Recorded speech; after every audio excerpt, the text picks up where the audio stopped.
I have a question, Brother Piya. Yes. To spread metta to our enemies during metta meditation is not difficult. However, it is difficult for me to spread metta to my enemies when I meet them daily, especially they are my colleagues. I have to interact with them, discuss matters with them. So may I know why is it so difficult so hard for me to forgive my enemies? May I know who is hating my enemies? Since my mind consciousness and five aggregates are anatta and impermanent. Yes. Thank you, sir. Yeah, that's true. I mean, it's easier to do it in meditation because the conditions are right. But when you are before this person, it's not so easy. One reason is because we can't read minds, because we don't know what's the person really thinking, and we tend to perceive. Remember, I told you earlier, we don't really know people, we just perceive them. In other words, we project our ideas, our views onto them. We say, oh, this is what he's going to do, this is what he's thinking. But we have no way of verifying it. So this is where one way out is give people the benefit of the doubt when it won't harm you, okay? It'd be very silly and even wrong if you are going to be harmed and then you do all these things that it's not going to be helpful. There's no easy answer here. Basically, I'm saying we try to see from the other person's point of view. So here, what are we doing when we try to see from the other person's point of view? We're trying to practice a bit of non-self. In other words, let me put aside my view, my idea. Let me try to see what is person trying to say, what is he thinking. And when you give the person the benefit of the doubt, you are basically agreeing, at least temporarily. Say, okay, let's see. You don't have to say anything. We just kind of listen. Maybe at that time you may not appreciate what's going on. You may not even understand what's going on. And later on, as you in time to come, you realize, well, there are other aspects of this situation. Everyone is complex. So they show you that reaction is not because of you, right? We often get upset, or we find we are disempowered and we don't have the ability to be kind to others. We hate them, we don't like them because we have this idea that they will take advantage of us, that they are better than us. So we see from the point of view of the I. And when there's the I, there is a measuring of others. But if you look at you look at the situation and say, well, suppose it were me, that's another way. If you must put in the services, suppose I put myself in that other person's position, how would this be? Then you might get another kind of perspective. So these are different ways we can, deal with this difficulty of facing enemies. These are different aspects, different practical aspects of practicing metta. Right? So just reflect on this and see what happens here. Right? And you'll be surprised, this person who appears to be an enemy can change their attitude. Sometimes because we think in our mind, we have this concept in our mind, enemy, enemy, enemy. So this enemy behaves like one, just called perception. On the other hand, even if the person does treat us in a negative way, but we do not use that concept. Let me give a simple example here. On Facebook, you easily meet such people they call trolls, right? Of course, everyone is a troll, but I am not a troll. We tend to think that way. So this, we have written something, an opinion, and then someone replies with a rather nasty remark. See? Of course, the first reaction is we get very upset. So, wow, this person is talking bad about me, right? And then we come back, we reply with some nasty thing, and there goes Facebook. You have lots of ugly situation.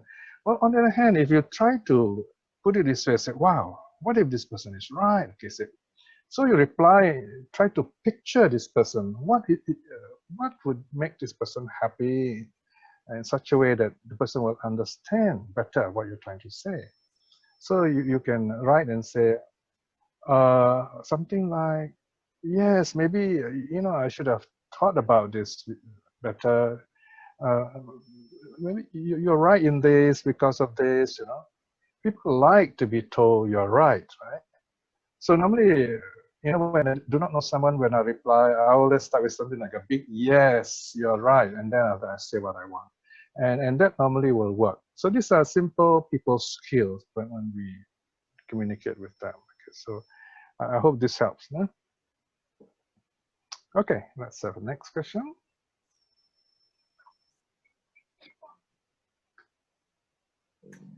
Okay. So we have a question from Bratan Hong Kun. He asked, Yes. For the consciousness attribute, can I understand it as meaning that the five senses get dull or less sharp as we grow old, and then we have no control over the senses? Yeah. Okay. Yes, that's one way of looking at it. As we age, our senses disobey us. That's one way of putting it. That's one story about that. Consciousness, there are many levels of consciousness. Consciousness is a very complicated subject. So our cognitive consciousness or our cognitive ability becomes weakened, yes. But that consciousness that keeps us going is there. Okay, that what they call subconscious, if you like, that rebirth consciousness, that what's called life continuum is there. Okay? But the senses, eye, nose, tongue, and especially the mind, or to be more exact, the mind is the one that weakens. When the mind weakens, the senses also get affected. On the other hand, today something very interesting happened in the bus today. I was sitting with Ratna. My eyesight is not so good now, so there's a tricky thing there. So when I look at something out there, I thought it's another thing. So I will tell Ratna, I said, wow, look, I thought that what I saw there was a tree, but it's not a tree, actually. It is something standing out.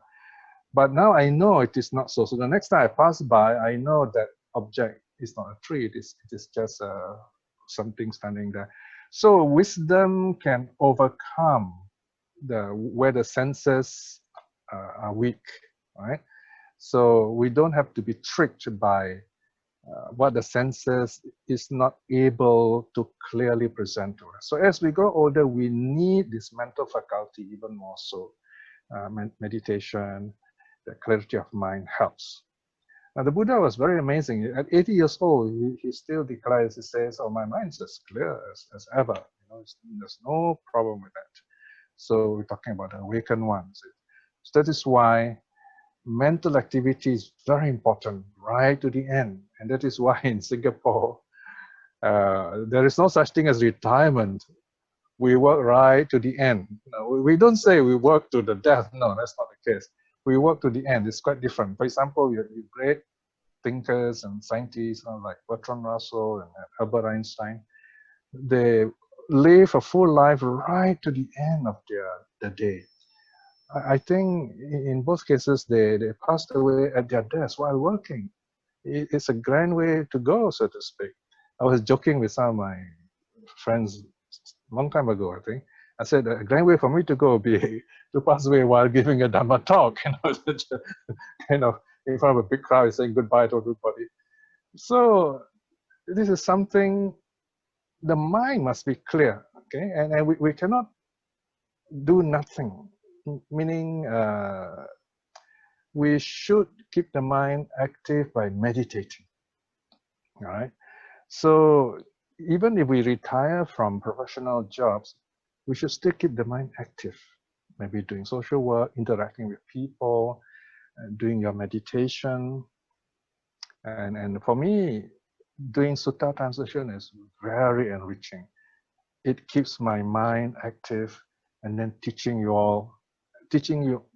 helps me to keep on my toes to make sure that I get the facts right and then look up again all the interesting points.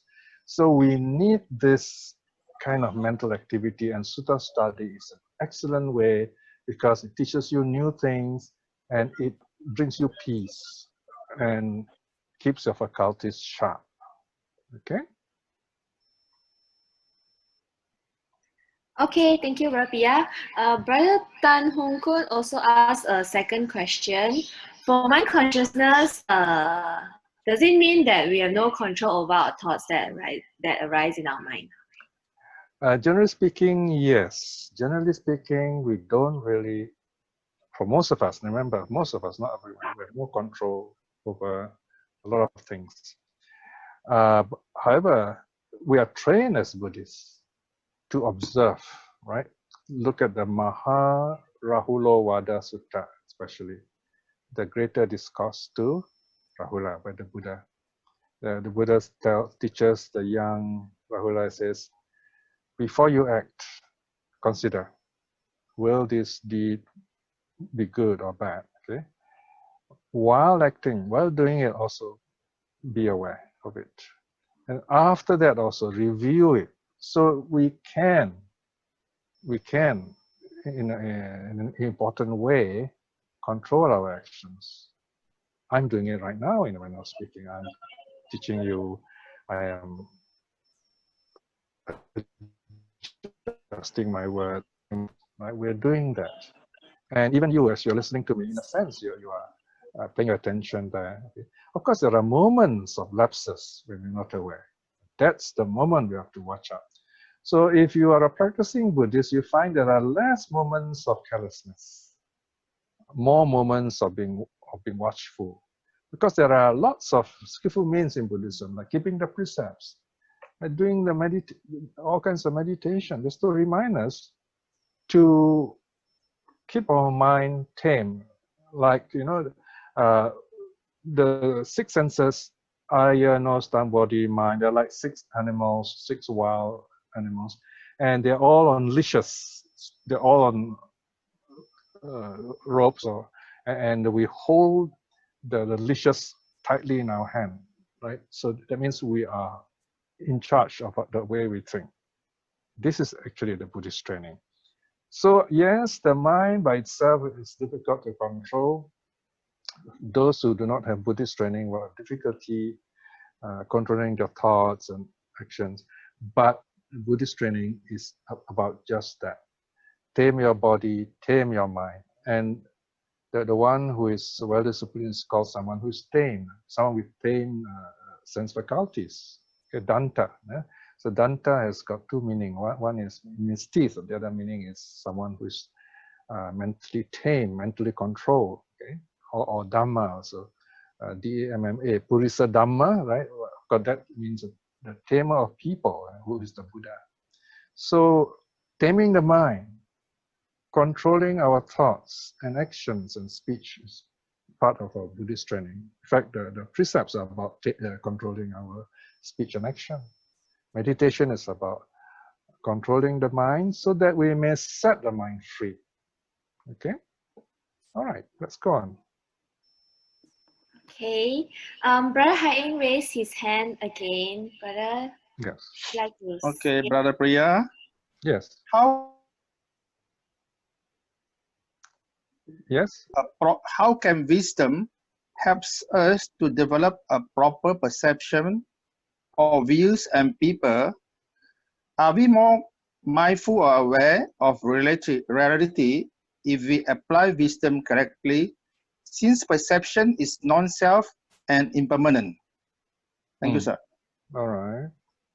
Okay, what is wisdom? It's very important to understand what is wisdom. You got knowledge, you got wisdom. Knowledge is something we experience through the senses. All right. For example, I know how to use a phone, right? But then I spend hours on the phone talking to wrong people and then using it unskillfully. That's not wise. Okay. So wisdom comes from experience. Wisdom comes from studying causes and effects, conditionality. This is the most important thing to remember. Wisdom arises from seeing conditionality. So that is why very often I would tell people there are a lot of problems. I say I may take a simple thing like keeping the precepts, right? Some people say, oh, I have difficulty keeping certain precepts. Or I want to keep my precepts very well so that I can meditate better. I say, okay, when we do break our precepts, that's why there are precepts in the first place, because the Buddha said these are the 5 things which are important but difficult to keep. So when we do break a precept, then you spend quiet time and sit quietly, especially after a good meditation. You say, okay, I've broken this precept. And it happened this way. This is the first noble truth, right? Then second, why did it arise? What is the factor? What is the cause, the condition that caused me to break this precept, all right? So examine all this. You're talking to yourself, be perfectly honest. Then the third noble truth is, okay, I can end this. How do I end this? How do I prevent this? And then number 4, you actually get into it, right? So that is wisdom. You learn through experience. Use that. You see, our life is full of mistakes, and that brings suffering. But the suffering are our best teacher. When we understand suffering, they become our teacher. When we fail, it's because there is something missing. No one is wrong. Something is missing. What is that something missing? So we examine it, and then we correct it accordingly. That's wisdom. Okay, so those are some of the ways we deal with wisdom. Okay, I have a question here. Someone asked, what is a 555 sutta? Well, this is just a fancy name I use for the Anatta Lakkhana Sutta. It's got 3 5s. The number 5 occurs 3 times there. The first 5 is that there are 5 monks involved, right? And second, the sutta teaches about the 5 aggregates. That's number 2, 5. Then the third 5 is the sutta was taught on the 5th day of the new moon. So that's why it's called the 555 sutta. I mean, it's just an extra interesting information. Okay. All right, let's continue. Okay.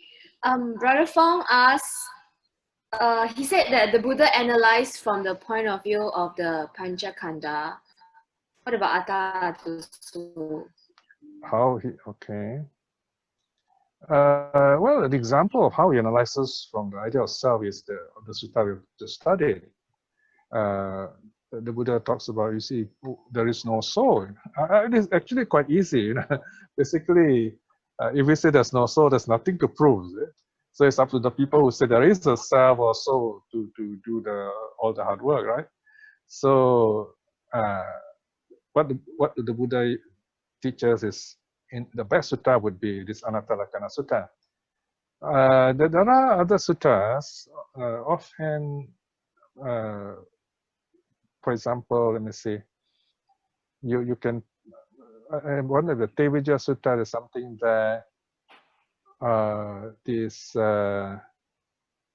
maybe Aganya Sutta, where the Buddha talks about this, the world going through evolution, but there's nothing fixed there, all right? Basically, there's nothing fixed. Everything is changing. Everything is conditioned, and you can look at it in different ways, but there's always change there, right? Non-self is the most difficult of the 3 characteristics. Only the arahats fully understand it. For example, in the case of a stream winner, we reflect on impermanence, right? Even though we may not understand it, non-self very well. Accepting the truth of impermanence, the reality of impermanence through faith or through wisdom helps us to get on the path. So I would say one way to look up some teachings that Buddha taught about self is you go to a Pali dictionary, a Pali English dictionary, or Margaret Cohn's dictionary. By the way, the third volume just came out, and so it's really wonderful. There are 3 volumes of now. I think the 4th volume is coming, it's the last one, in 10 years' time. So you go to this Pali dictionary, look up Atta, A-T-T-A, and you look for there are many definitions. Look for the one that talks about self, and then you see the references there, and you find there you can see the Buddha talk more things about the self. Okay. All right, let's go on. And Berfong also said there has been documentary regarding some Russian scientists allegedly photographing the soul. What is your comment on this, Piya? I'm not sure what photograph you're talking about. Perhaps some kind of form. I don't know whether you're talking about Kalyan photography. People can claim a lot of things, but like I say, we won't know until we look at it. But even then, depends on what you mean by soul, you see. So this is a very big topic. What the Buddha is saying, when you look at something, you will never, there can never be a point you can say this is it, is something fixed, right? We always have this idea in our head, oh, you know, we're going to die, so there must be something permanent that moves on. You know, this is what Sati, the monk, had a wrong view. There was something permanent, but the whole, what is this permanent thing? You know, we don't know what it is. All the way of our ideas and dogmas, beliefs. In Buddhism, we say it's just consciousness, like electricity. It moves on, but it is electricity. There's nothing fixed there. It is motion. Everything to be real and to be existing, it has to change. It has to move. Right? If it is static, you know, it doesn't change. If you're talking about self that doesn't change, it doesn't make sense. Okay? So, like I said, people can claim anything, but we should not worry too much. Just call speculation. Then we will get ourselves into a lot of difficult situations. Right? We must deal with the realities first. It's very important. This is an important discipline we should have in terms to be wise, to get wisdom. Okay. Okay. There's another question. Brother Piya, can you elaborate on the Sunyata Sutta and the parallel between this sutta and Anatta Lakkhana Sutta? You mean emptiness, is it? Emptiness, sunyata. Sunyata is emptiness, right? Okay, so sunyata is another word for anatta, non-self. Sometimes the Buddha doesn't use sunyata very much. Sunyata became very popular with the Mahayana when Buddhism became very philosophical. Okay, so here, void, emptiness, you can take it as synonymous, as having the same meaning. It's empty of essence, empty of something that is fixed, something permanent. So it's also, in a sense, there's nothing much you can talk about it. Ineffable, all right? For example, when you go into deep meditation, you find this only when your mind is empty, so to speak, that you can experience reality before you. If your mind is filled with ideas, it's like a cup full of water. You will not take any more water. So the idea of emptiness here is to remove views, clear the mind of ideas that prevent us from learning. Sometimes we can say that what makes us ignorance is our knowledge, actually. Because we think we know, and it's okay, that's enough, I'm not going to learn anymore. But then we will miss a lot of things, right? This is what is important when you study suttas. We should never say, oh, I've heard this sutta before, I've heard the Anatta Lakkhana Sutta before, so I don't want to hear anymore. That is called a newspaper attitude, right? Because when you get newspapers, you know, they come early in the morning, you look at them, and then by midnight, they're already old news, you say, you throw them away, or you put them in the cat litter, and so on. So the suttas are not like that. The suttas are like beautiful pieces of music, like classical music. You hear them again and again, and then they are played in different ways by different performers. And as you listen, you learn. In the suttas, you learn something more. And I've told you many times before, when I work on the suttas, many of them I've done many times over, sometimes 10, 20 times even. You can see at the end of the sutta, list of dates, computerized date. That shows how many times I have revised. But those only marked for once a year. But within 1 year, I often revise the suttas many times. Because suttas are telling us to look at things anew. Look again, look again. Because the first time we look, there's something we missed.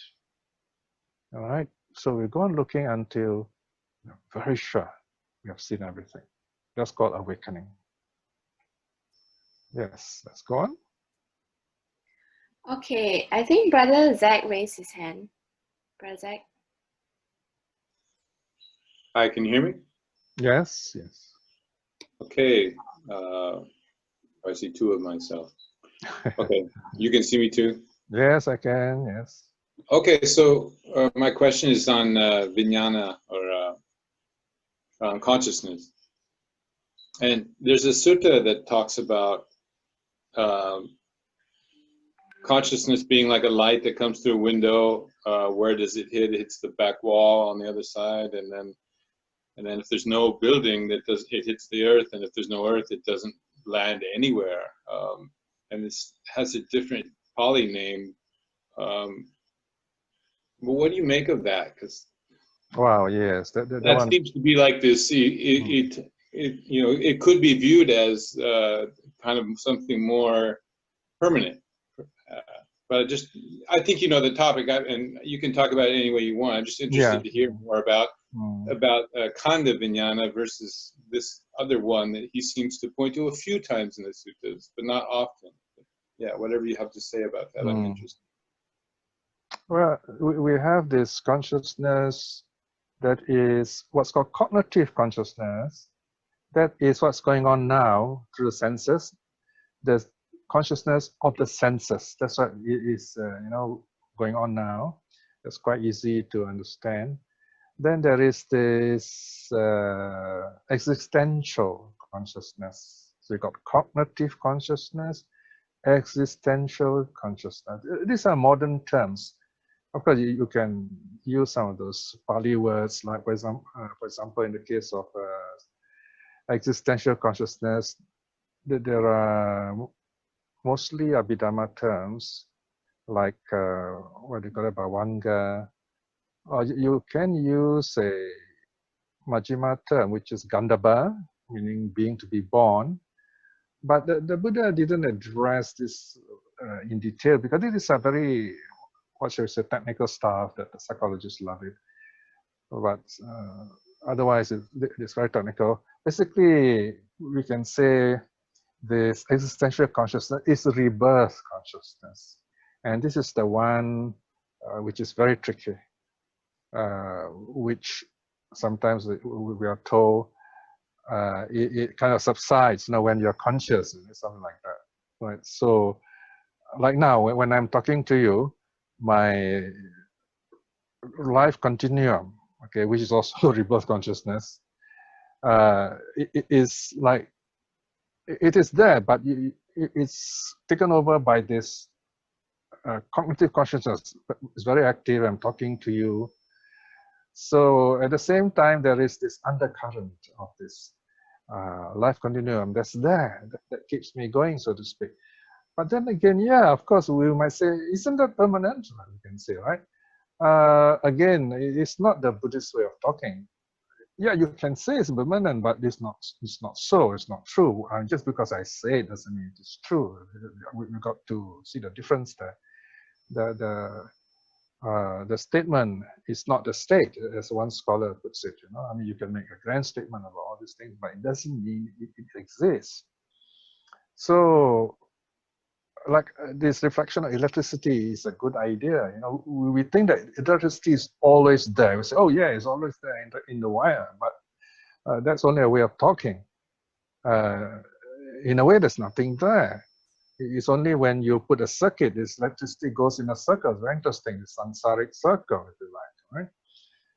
So this life continuum is something which is there and yet not there. We're saying it is there because we want to talk about it. But it's just something that keeps us going. It's a kind of force. Now we come to the borders of language where we begin to ask ourselves, how can that be? There must be something. So, and this is what caused one of those scholars, Williams, I think, he was teaching Buddhism, and then he decided to go back to Catholicism. And he wrote a book about it, and he says, why he turned back to Catholicism is because he asks us, there must be something there, you see. I'm surprised that he, having taught Mahayana for so many years, use such terms, because even in Mahayana, you say there's really nothing there, or it's just our way of thinking. We say we are talking about there, we're talking about something, you see. So these are conventional language we use to describe the nature of the mind. So the Buddha brings us back to the facts and say, okay, don't get lost. Just look right now. What do you have? Deal with that. Don't worry about what you cannot see. At this stage in our Buddhist life or Dhamma life, there are certain things we understand, but there are certain things we still cannot understand because of the many views that we hold. So one of the things is this, the subtlety of consciousness. It's really tricky. So we hope that perhaps there must be something permanent, but that's just wishing. So we must be truthful to ourselves and say, okay, what I wish and what is real are two different things. Okay, they are not the same. Yeah, well, this is really thin air for most people. Okay, let me just stop there. Okay. All right, let's go on. Okay. Simple question, I hope. I would like to call upon Brother Peter. I think he has a question to ask. All right. Okay. I'm now 61. I have embraced Buddhism since 12 years old. Yes. And I've been practicing breath meditation. Wonderful. Okay, my biggest problem is dealing with compromise and procrastination. Because of my daily work routine, there are many things in the Buddhism practice that I have actually always reached the point of compromise and procrastination. Now, how do we deal with compromise and procrastination?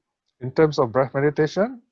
Or not in terms of breath meditation, in terms of the so-called daily Buddhism practice.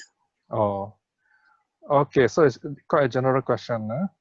Yeah. Okay, let me try to simplify it by talking about meditation rather than other things. Otherwise, we need a whole session on this. We want to meditate. We want to practice, spend some time meditating, but somehow we keep putting off, or we have no time, right? That's because we see meditation as separate from our life. This is as something different, okay? It must be done by itself, so to speak. When you say by itself, you're talking about idea of self already. Itself, is it? Now, you must see meditation as something ongoing, not separate from your daily life. There is sitting meditation. But right now, even as I'm talking, I need to be aware of my breath. I need to be aware of what I'm doing. So there is mindfulness. So you can also think in terms of meditation and mindfulness. If you like, you can talk of mindfulness as meditation in action. All right. So, for example, when you're working, you're dealing with people, then you notice that someone get angry. That's a good time to practice. You look at this person with your wisdom eye. You look at this person, oh, this is how it is to be angry. Look at this person, studying the person who is angry, the feeling, then you know it is not a good thing. Now, the face that looks in that way will not show anger. So this person look at you will say, hey, how come you look different? You don't look angry. Then you say, oh, no, I'm just contemplating. All right. So that's another word for mindfulness. So you watch what's going on. This is anger. This is what it's like, right? And then when, let's say, your boss is scolding you, there's another good chance to practice, all right? Then you say, okay, the boss is angry. There is anger before me. Now let's find out what is the cause. There's always the cause. And I am never the only cause. There's no such thing as only cause. There are always causes. There are always conditions. So you just remain calm and you try to listen. What is he trying to say? Right? So when you don't take a stand, you have no views, but you're curious. You want to learn. That moment is a mindful moment. So mindfulness can be practiced anytime. So you cannot say, I have no time. You cannot say, I don't want to learn, right? Because this chance you give yourself of watching what's going on in front of you is mindfulness, is a learning moment, okay? In our Sutta study here, it's simpler in a sense that what you need to do is pay attention. You need to have full attention here, listening. If you can do that, that is your pathway to wisdom. Attention is the source of wisdom. That's another way of looking at it. Okay, so these are a few ways you can deal with practice in your daily life. Oh yeah, another way is after the fact. After the fact. Yeah? Now, it's okay to make mistakes, even if you do get angry, for example. Okay, it's okay, but it's not okay to forget about it, because you should review it. You, in your quiet moment, you say, okay, today I got angry. I shouldn't have got angry. I hurt my good friend. Why did I get angry? And then you go on like that. You examine the conditions, how to overcome it, how to correct it. Okay, so then you have this inner voice, the voice of wisdom telling you this is what you should do. Right? So we're talking about learning moments here. So mindfulness is also a learning moment. You look at the situation, and then after the mindfulness practice, after the meditation, you review. So these are all words for learning. Okay, so we cannot say we have no time to learn. There's always time, and have a broader understanding of the nature of meditation. Okay, all right, let's go on. Okay, thank you, Brother Piya. I think our time for Q&A is up. Okay, I'll pass the session back to Baba. Okay. Thank you, Sister Sishin. For the one questions, there are two questions that is unanswered. We will pick up the questions and we will pass to Brother Piya via the Facebook, and you could browse through for the answers down there. Yep. So I'll pass to Brother Piya for the closing salutation. Oh, okay. Yes. Yeah. Right. So let us spend a quiet moment one more time. And this is a very fruitful period. We have studied a wonderful sutta from the historical Buddha, a teaching that is precious to us and also valuable and beneficial to us. In moments like this, we should recollect Sila Anusati, the fact that we have recited the precepts and kept all the 5 precepts intact. We have also done some meditation. We have listened to the Dhamma. We have done a lot of wonderful teachings, practices that the Buddha has taught us. These are all wonderful acts of merit. By these wonderful acts of merit, may we be well and happy. May we grow in wisdom by looking at the world and ourselves. And by all these good deeds we have done, may our loved ones be well and happy. May our teachers be well and happy, continue to teach us kindly and patiently, diligently. And may the people we meet wherever we go be happy with us, we bring joy to them, and they bring joy to us too. So this is a time for you to have all those good wishes for yourself and also to others who are significant and important to you.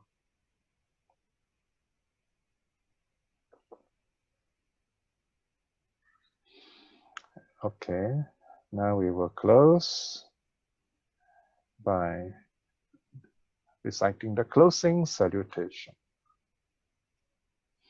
Arahang Samma Sambuddho Bhagava Buddhang Bhagavantang Abhivademi Swakato Bhagavata Dhammo Dhammang Namasami. Bow down. Supatipanno Bhagavato Sāvaka Sangho Sanghang Namami. Bow down. Sadhu, sadhu, sadhu.